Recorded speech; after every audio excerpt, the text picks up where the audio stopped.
Whether you're a fan of fiction or a fan of reality, a slave to stagnation or an accomplice in an investigation, then you're most likely going to agree with me on my following piece of information. The early 1900s is an era well known for its rapid transformations. Amongst the first ever mass production of cars, the very unimportant achievement of aviation, and the first ever radio broadcast, it witnessed a little rise in a subcategory of movies, specifically crime drama movies called noir, alongside of an animation style a couple of years prior to that called rubber hose animation. I cherry-picked those two examples because of the game we're talking about today, but I'm also using them to talk a little bit about a very specific feeling elicited because of such things. The closest description I have for this feeling is nostalgia, but that'll be a weird thing to say because I have never lived through a time when this kind of stuff was popular, and odds are neither did you. So if it's not nostalgia, then what is it?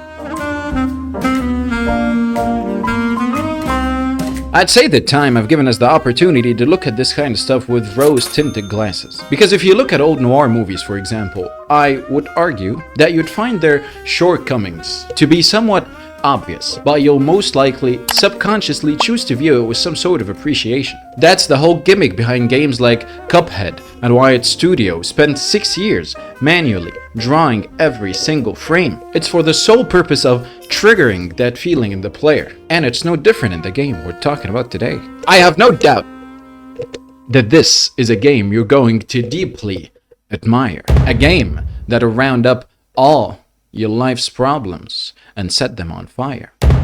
It'll set them on fire so hard that it'll probably burn the pyre. Ladies and gentlemen, I have an announcement. If I was ever given the choice to be a car, I probably would have one tire. And make some noise for Mouse PI for hire.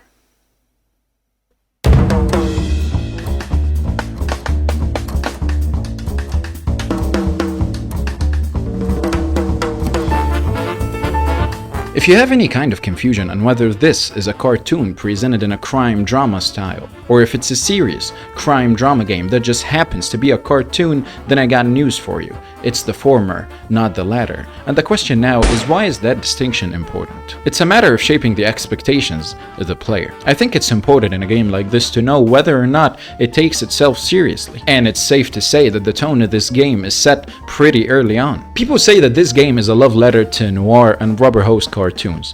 While I don't disagree, I just want to cut off half of that phrase. It's a love letter to rubber hose cartoons. Period. The narrative for me comes across as decoration. In other words, I got the sense that the people who made this game wanted to make a boomer shooter in a rubber hose style. The whole detective part felt like it complements the quirkiness of the game, but it's not necessarily a building block. With that being said, the narrative is a crucial part of this game, and I don't want to dismiss how immersive it actually is. Characters are well thought out. They've got just enough depth to make you care about talking to them. And even if there is an optional dialogue, you'd find yourself wanting to see what's up every now and then. You'll drink with them, have chats about the corrupted state of Mouseburg, and reminisce about the good old days with your good old war buddy. The story is easy to follow with no additional detective work needed on your end, but it also requires you to pay some attention in order to be involved with it. It's not straightforward and it's not handed to you on a silver platter, but it's also not rocket science. It's a solid, cartoonish tale about a detective solving the disappearance of his friend. And as he keeps investigating more, he escalates the situation and finds out that it's much more than just the disappearance of his fucking friend. Like a child taunting from 1,000 miles across, and when the laughter fades, even silence abandons me. He gets involved with political parties, the mob, human trafficking, or in this case mouse trafficking, and a bunch of other shenanigans. Another layer or another dimension of immersion that I wanted to talk about is the little Easter eggs and secrets you find. Like the comic book strips you collect and buy, or the newspapers you collect and buy, or the numerous journal entries and letters you find along the way. Jack Pepper once whistles that famous cartoon whistle. There's even a Popeye reference with the spinach he eats to get more powerful. In a sense, those subtle additions say what the story can, and they don't shove themselves down your throat either. The game softly says, if you like what you see, then there's more where that came from.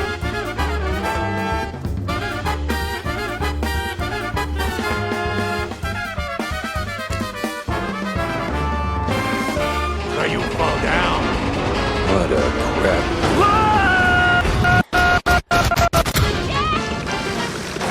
Gotcha! Tammy! Ain't you a sight for sore eyes? Don't go down your mind just yet! They're coming! Yeah. If you break this game down to the basics, then fundamentally, this is just a boomer shooter. Like Doom, like Ultra Kill, like Bioshock.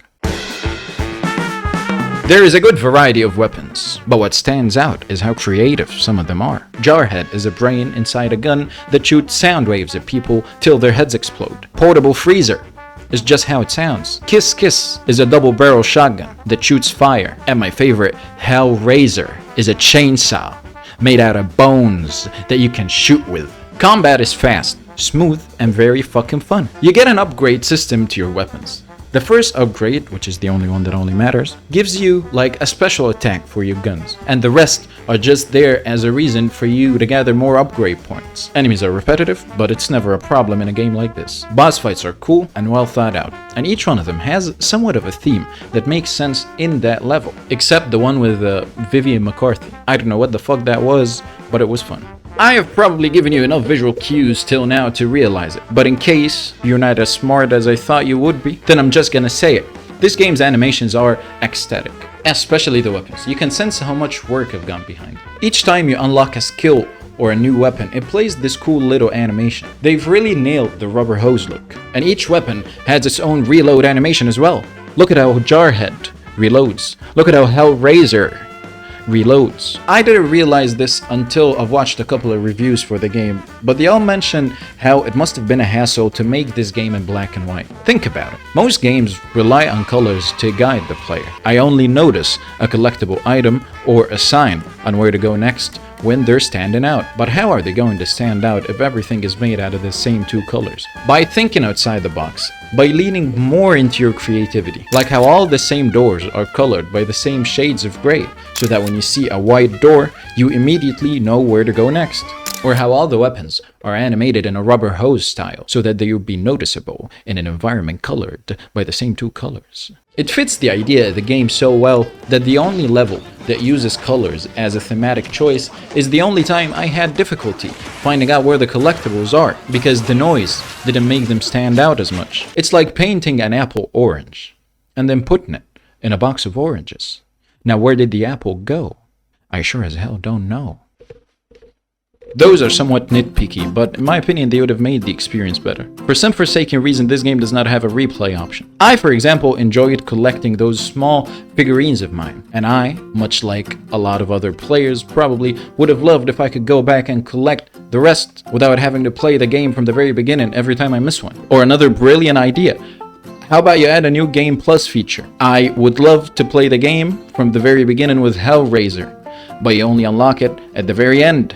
So how am I going to do that with a new Game Plus feature? Replayability sucks in this game is what I'm trying to say. Before I'm done with my video, I want to do my due diligence first by clowning on IGN like everybody else. Thankfully, I don't watch IGN's reviews, but when I heard that they gave this game a 6 out of 10, I had to see what's up. Listen, I'm a kind person. I'm not gonna bring up the fact that the reviewer gave this game a 6 just because he doesn't like cheese. Even though he just did.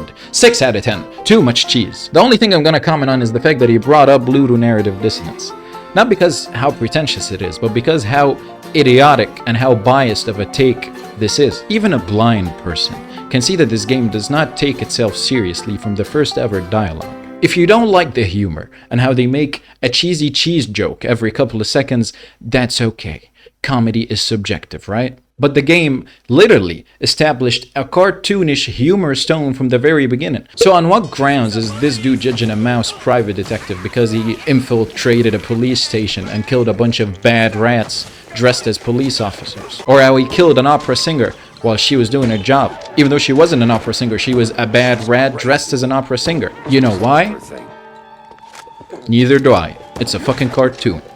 And he's in an opera house or something. It's very clear that the reviewer either doesn't like cartoons or doesn't like boomer shooters that much, but at least try to figure out why you don't like the game first. It feels like he didn't even try, like he's the kind of person to be mad at Mario for not fixing the sewage pipes, or at Cuphead for losing all his money in the casino. I have to be honest though, the comment section on that video is very funny. Mouse PI for Hire is fundamentally a 2026 boomer shooter. It's inspired by the right kind of games for its ideas, and it doesn't sacrifice its originality for the sake of copying a tried and tested formula. It's experimental, it's funny, it's well made, but most importantly, it's passionate. It should have been stretched out too thin by how long it is, but it keeps making things fresh every single time you start to get comfortable.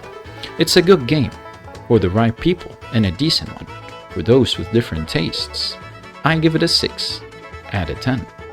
Thank you very much for watching. I hope you had fun, because I sure did. If you enjoyed this video, I'd encourage you to subscribe and press that bell to not miss any future similar content. And while you're here, drop a comment. Tell me what you thought of this video, because it's important to me. This game is new. This game is good. I would encourage you to try it. The 6 out of 10 was a joke. I hope you got that. It's not a 6 out of 10. Yeah. Be sure to drop a comment. That's the most important thing. Be sure to subscribe. That's the second most important thing. And be sure to like the video. That's the third most important thing. And be sure to drink some water and stay hydrated. And be sure to eat what's healthy. Don't eat what you want. And be sure to go to the gym so that you don't die early, or don't go to the gym if you want to die early. Do what you want with your life. It's your life. Don't smoke. Smoking is bad for you. Don't drink. Drinking is bad for you. And if you do any of those things, just be sure to not do them again. Play video games. Play a lot of video games. Video games are important for our health and our place in society. We have to keep playing video games so that we keep you know what I mean?